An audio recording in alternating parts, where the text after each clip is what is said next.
Olá, turminha, tudo bem com vocês?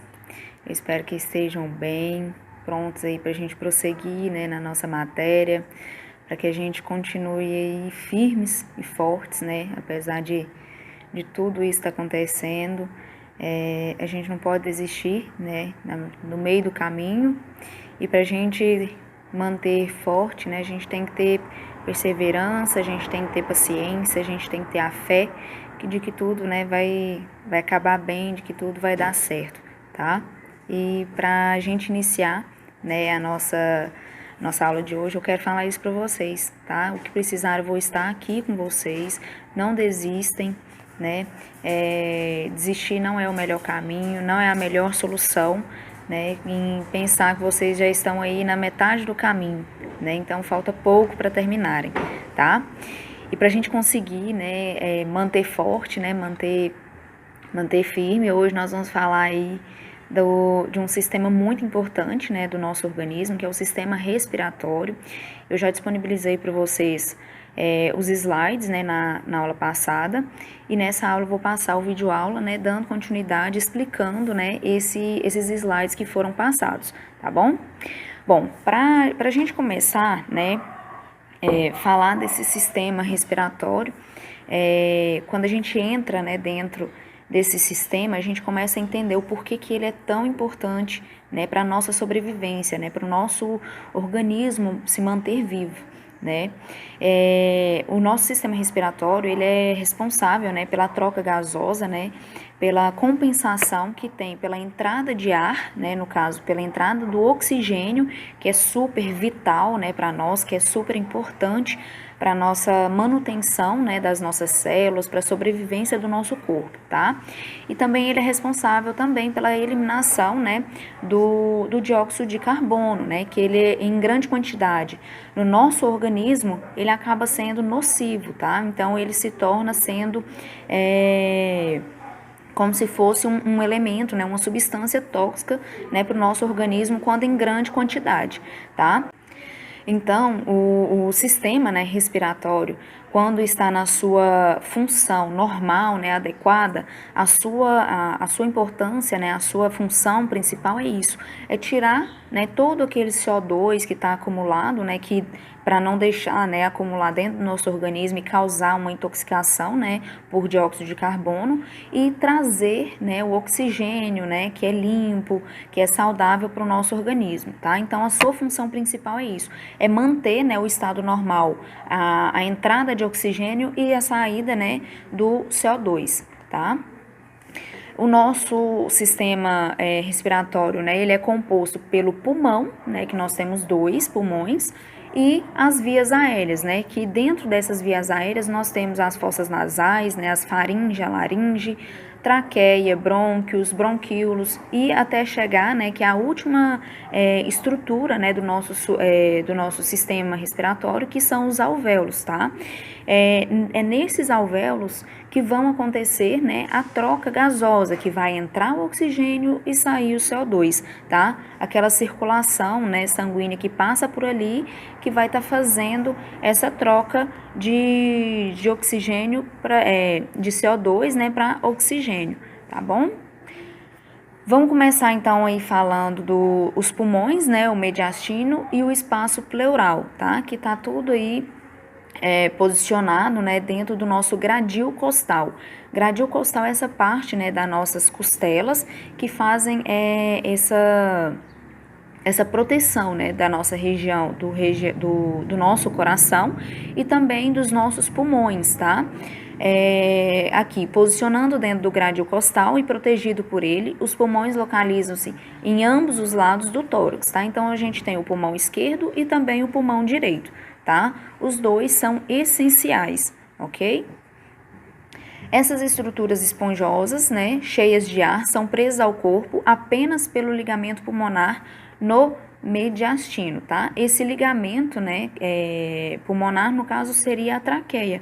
Então, assim, tem somente o que liga, né, o pulmão ao nosso corpo é a traqueia, tá? Que acaba, né, deixando ele ali fixo, né, dentro do nosso corpo, que consegue segurá-lo dentro do nosso corpo, tá? Eu deixei aqui uma foto para vocês, né, onde vai estar aí demonstrando cada estrutura, né, desde a cavidade nasal, a cavidade oral, né, o nariz, né, as narinas, a região da traqueia, laringe, faringe, né, até chegar lá nos pulmões, tá? Tá vendo aí essas ramificações, né, bem pequenininhas? Cada final dessa ramificação é aonde vai estar o encontro, né, dos nossos alvéolos, tá? É aonde vai acontecer essas trocas gasosas, ok? Músculo respiratório. O músculo que eleva o grádio costal, né, são classificados como músculos inspiratórios.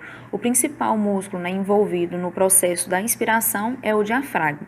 O que acontece? O músculo, né, o diafragma, né, é um músculo que ele vai estar presente dentro do sistema respiratório, né, a sua principal função é ajudar nesse processo de inspiração e expiração, tá?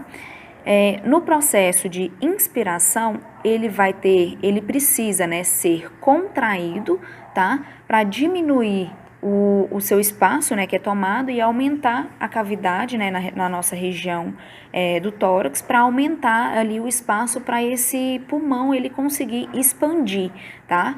E no seu processo de relaxamento, ele vai aumentar de tamanho, né? Ele vai relaxar e com isso ele vai conseguir fazer o processo de expiração. Ele vai empurrar como se fosse, né, uma pressão ali contra os pulmões para que esse pulmão consiga liberar, né, todo o CO2 que está dentro desse pulmão, tá?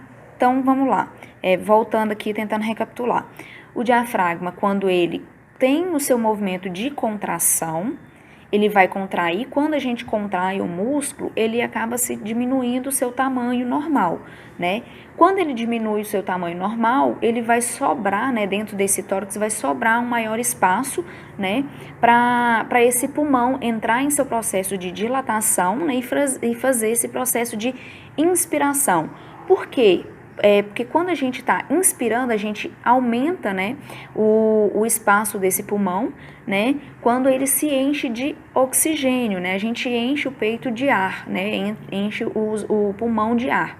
Quando a gente enche de ar, ele precisa dilatar, né, para fazer essa captação de todo o oxigênio, tá? E quando a gente vai fazer o processo de expiração, esse diafragma ele vai dilatar, ele vai entrar em seu processo de relaxamento. Quando ele relaxa, ele vai aumentar novamente, né, o seu tamanho. Quando ele aumenta, ele vai empurrar, ele vai levar, né, aumentar uma certa pressão nesses pulmões, fazendo com que esse pulmão ele consiga, né, eliminar todo o CO2 dentro dele presente, tá bom? A nasofaringe e a orofaringe, né, a nasofaringe é a via de condução preferida, né, para a entrada do ar do trato respiratório durante uma respiração normal, porque ela vai filtrar e aquecer o ar inspirado. A orofaringe é uma alternativa, né, é uma via alternativa que a gente usa, né, quando se não consegue fazer uma respiração, uma inspiração pela nasofaringe, tá? A nasofaringe, ela é principal, né, a gente considera ela como uma via principal, né, para fazer uma inspiração, porque ela vai conseguir filtrar através dos nossos pelos nasais, né, aqueles pelinhos que estão presentes dentro da nossa narina e vai aquecer esse ar, tá? Ele precisa ser passado pela nasofaringe, né, porque precisa passar por esse processo de filtração. Porque se a gente faz inspiração sem passar por esse processo de filtração, a gente vai acabar inalando todas as impurezas que tem presente no nosso ar, né? A gente sabe que a poeira, né, substâncias nocivas para nós, né, que não é viável para o nosso pulmão, elas têm que ser filtradas através da nossa narina, tá? E precisa ser aquecido esse ar, né, porque o ar, quando ele é muito gelado e não passa por esse processo de aquecimento através, né, desse canal, né, da nasofaringe, né, ele pode estar causando uma irritação para o nosso sistema respiratório, tá? Por isso a importância da gente estar sempre orientando, né, todo mundo a estar fazendo essa respiração, essa inspiração normal, né, que é pela nasofaringe. A gente puxa pela narina até chegar aos pulmões, tá? E a expiração pode ser, né, pela região oral, né, pela boca, tá? A orofaringe é quando a gente não consegue, né, respirar pela narina por inúmeros, né, motivos, né? Às vezes uma obstrução, aí a gente acaba puxando, né, esse ar pela boca, tá? Mas não é viável porque quando a gente puxa pela boca ele não vai ser aquecido e também não vai ser filtrado, tá? A epiglote, né, localizada posteriormente à raiz da língua, né, constituída por um pedaço de cartilagem em formato de folha que se movimenta para cima e para baixo, tá? A função, né, da epiglote é simplesmente ajudar, né, vamos dizer assim, a tampar o buraco certo, aliás, né, é abrir, né, fazer essa abertura do buraco certo onde vai ter a passagem. Por exemplo, quando a gente vai tá comendo, né? Qual canal que tem que ser aberto, né? Então, o canal que vai ser aberto vai ser a passagem do esôfago, tá? Então, a região da traqueia, ela vai ser fechada. É essa a função da epiglote, tá? Quando a gente vai estar inalando, quando a gente faz a nossa epiglote, ela faz o fechamento da região do esôfago, tá? E quando a gente vai deglutir, ela faz o fechamento da passagem da traqueia, para que não aconteça, né, entrada de alimentação na traqueia, né? E que esse ar que a gente está inspirando, ele seja encaminhado diretamente para o pulmão. Tá? Porque se ele for encaminhado para o estômago, né, a gente não vai ter nenhum malefício, mas também não vai estar inspirando, né, não vai estar recebendo a oxigenação suficiente, tá? Então, a função dessa epiglote é isso. Durante a deglutição, ele vai fechar a traqueia para que nenhum tipo de alimento ele vai diretamente para o pulmão. Isso aí, quando acontece, tem malefícios, tá? Quando o alimento vai diretamente para o pulmão, a gente pode sofrer, né, episódios de pneumonia, tá? Por isso que é super importante, né, a presença dessa cartilagem, né, dessa estrutura, né, que é a epiglote, para ajudar nesse procedimento, né, nesse processo fisiológico normal, né, o nosso, tá? Que é a deglutição, quando a gente vai engolir. Se você tentar respirar e engolir ao mesmo tempo, a gente não consegue, tá? Porque ela precisa ter uma única função, né, uma função de cada vez, tá? Que vai ser tampar, né, a traqueia, né, durante o processo de deglutição, né, para evitar que esse alimento entre para dentro do nosso pulmão, e durante a inalação ela vai tampar, né, o esôfago, né, para que esse ar seja encaminhado diretamente para o nosso pulmão, ok? A árvore traqueobrônquica, né, consiste em traqueia, brônquios e bronquíolos e também, né, até chegar os nossos alvéolos, tá? A traqueia ela é um tubo oco, né, que conecta a laringe aos brônquios principais do pulmão. A parte final da traqueia ela vai dividir, né, formando em 2 brônquios fonte, tá? O ponto em que a traqueia se divide, nós chamamos esse ponto de carina, tá? Que é aquele meiozinho, né? Eu deixei uma foto aí mais pra frente para vocês. É onde ela tem aquela bifurcação. Aonde acontece aquele ponto de bifurcação é onde a gente chama de carina, tá? Então, o tubo principal é a traqueia, né? A parte final, onde ela vai se dividir em 2 brônquios fontes, né? Vai dividir para o lado esquerdo e para o lado direito, né? Que é os brônquios. E o ponto onde ele se divide a gente chama de traqueia. Os bronquíolos respiratórios, né? Cada um forma um lobo, né? Que um pulmão a gente tem 3 lóbulos e o outro a gente tem 2 lóbulos, tá? O lóbulo é a menor unidade funcional do pulmão, é onde acontece onde acontece a troca gasosa, tá? Dentro de cada lóbulo vai ter dentro dele vai ter esses conjuntos, tá? De alvéolos, onde vai acontecer, né? Essas trocas gasosas, tá? Cada lóbulo a gente vai ter esses conjuntos de alvéolo para acontecer essas trocas gasosas, ok? Os alvéolos, cada bronquíolo, né, respiratório, origina vários ductos alveolares que terminam em um aglomerado, né, de alvéolos e é um ponto terminal do trato respiratório, e é onde vai acontecer essa troca gasosa. É o que eu já falei com vocês, tá? O alvéolo é o final, né, é uma estrutura final do nosso sistema respiratório, que é onde acontece essa entrada e saída de oxigênio e CO2, tá bom? Aí no próximo slide eu deixei, né, uma foto para vocês, aonde tá aí mostrando, né, desde a traqueia, o brônquio, né, aí as ramificações dos bronquíolos, que é essas ramificações mais fininhas, e cada pontinha, né, tem os conjuntos de alvéolos, tá? E no último espaço, onde tá aí tipo uns caixinhos de uva, né, mostrando a irrigação azul e vermelha, né, lembrando que a ramificação azul é uma cor mais escura, né, uma cor mais intensa, ela vem representando um sangue que tem CO2, por isso ele é mais escuro, tá? E o vermelho, que é uma cor, né, mais viva, né, do sangue, é o sangue com a presença de CO2, tá? Que é o necessário para o nosso organismo, ok? E dentro nesses caixinhos de uva é onde vai acontecer essas trocas gasosas, tá? Fisiologia do nosso sistema respiratório. A fisiologia da respiração, ela vai envolver 3 tipos de processos, tá? Que nós temos a ventilação, a difusão e também a perfusão. Na ventilação, né, ela acontece, simplesmente, né, o movimento da entrada e saída de ar, né, e também a distribuição desse ar dentro da nossa árvore brônquica até chegar aos alvéolos.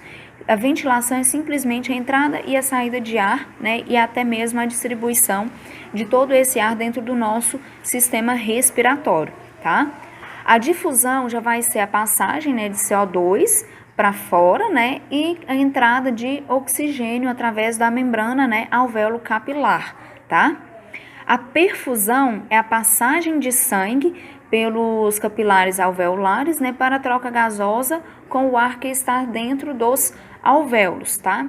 Então, vamos lá, recapitulando aqui. A ventilação é esse ato, né, que a gente tem de entrada e saída de oxigênio e CO2.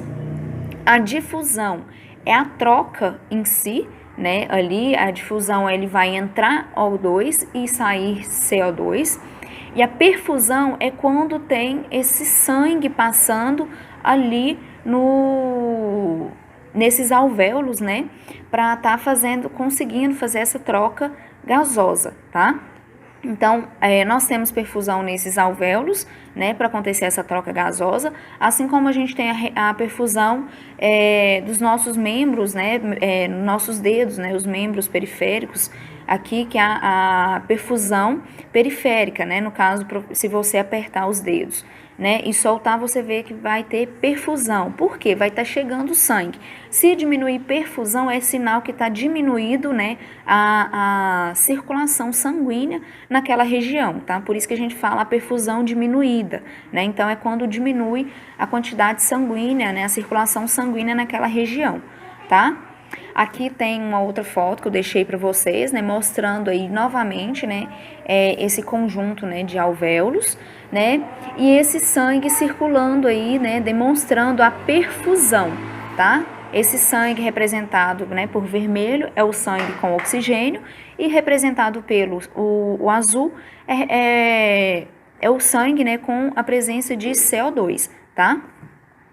E agora a gente vai entrar, né, no caso, né, de insuficiência respiratória, né, em si, tá?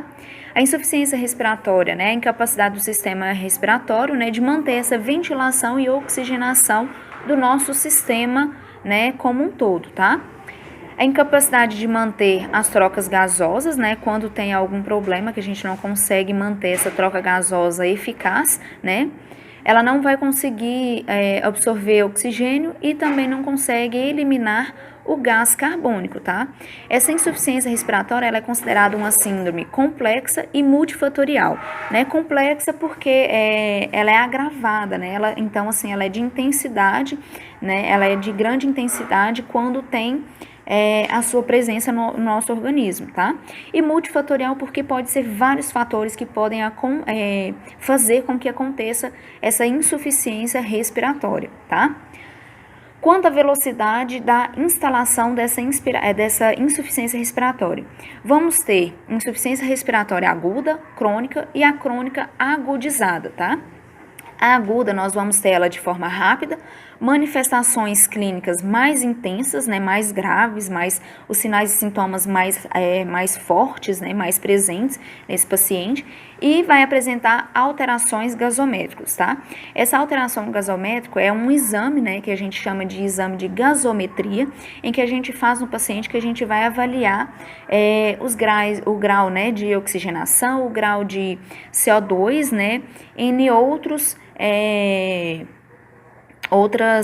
índices, né, que a gente pode, outros parâmetros que a gente pode estar avaliando dentro desse exame, tá? Então, é um exame que a gente faz, principalmente em pacientes graves, né, para estar fazendo um exame mais aprofundado nesse paciente, tá? Na situação, né, de insuficiência respiratória crônica, né, vai ser uma instalação progressiva, né, ela vai aumentando conforme o tempo, né, ou ela vai manter o seu estado ali por um tempo, né, as manifestações clínicas vão ser mais sutis, né, sem alterações gasométricas, tá?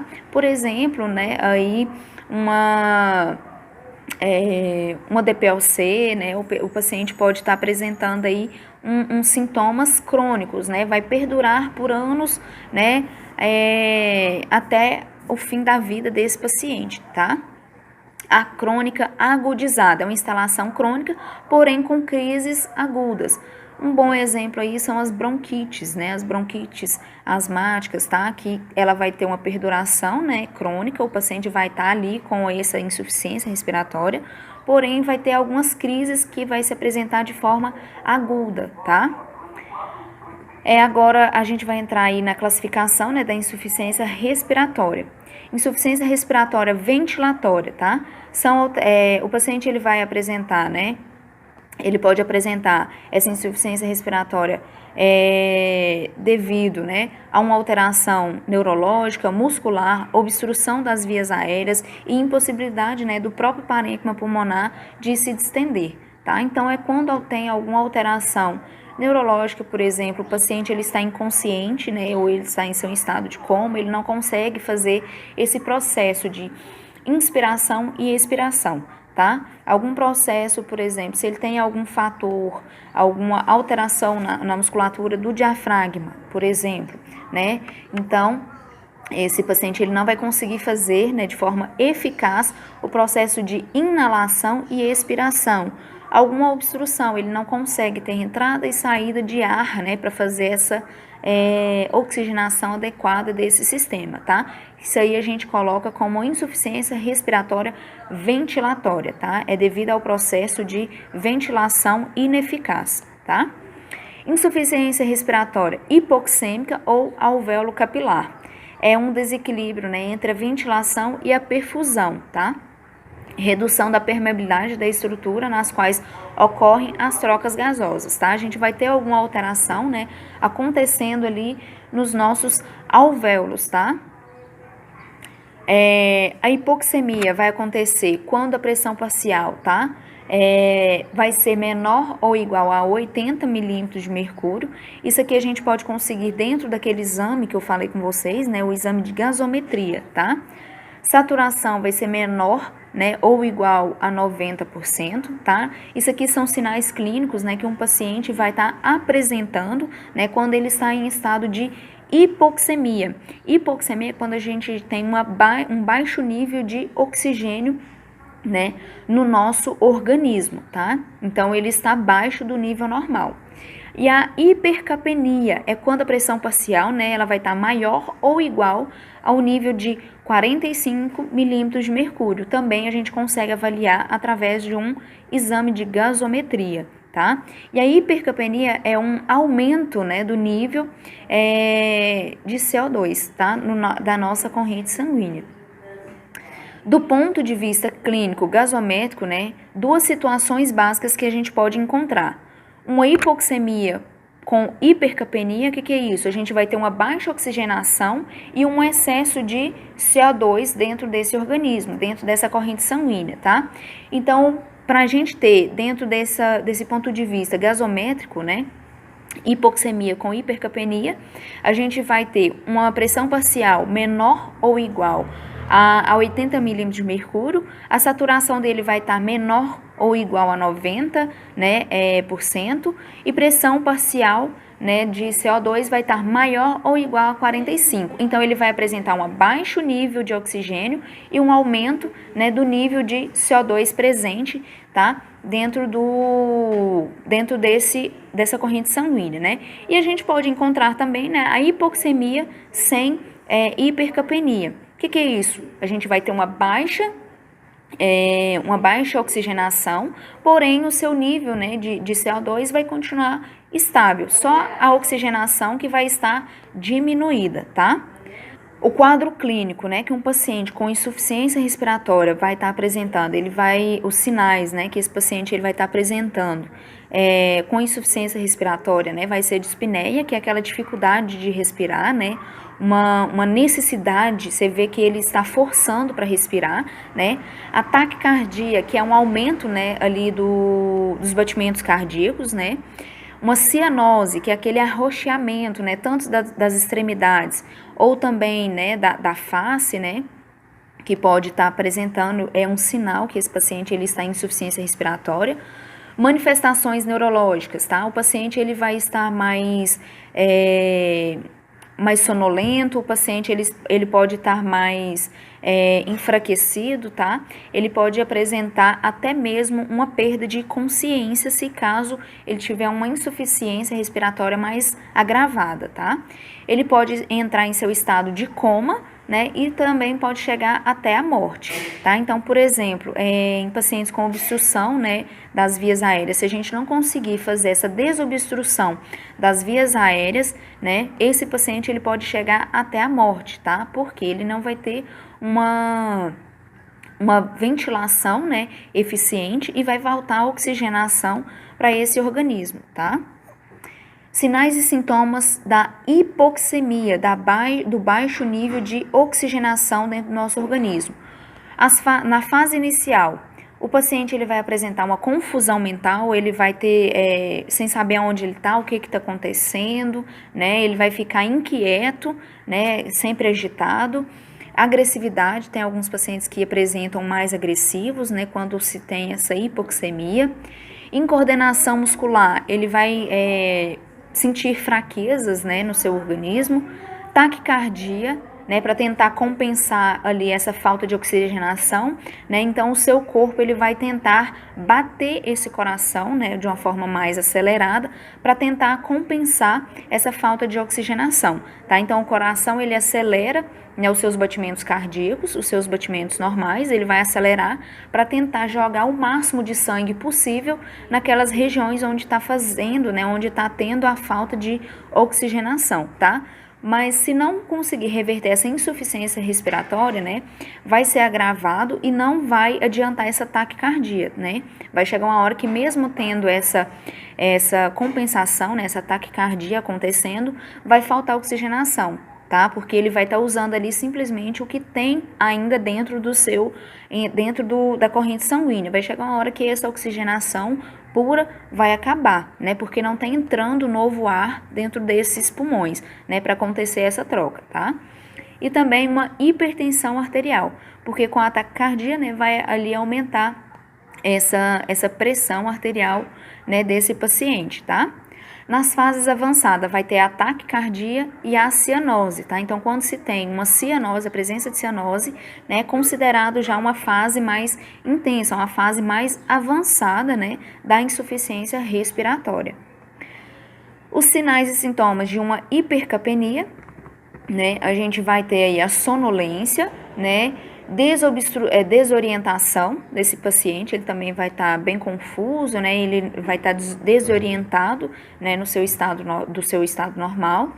Cefaleia, sudorese, lembrando que cefaleia é a dor de cabeça, né, fortes dores de cabeça que o paciente pode estar apresentando. Sudorese, né, que é o excesso de eliminação, né, de suor. Rubor e hiperemia das mucosas, tá? Taquicardia, hipertensão arterial, fundo de olho, né? O engurgitamento das veias da retina e também o edema de pupila, né? Um aumento da pupila, tá?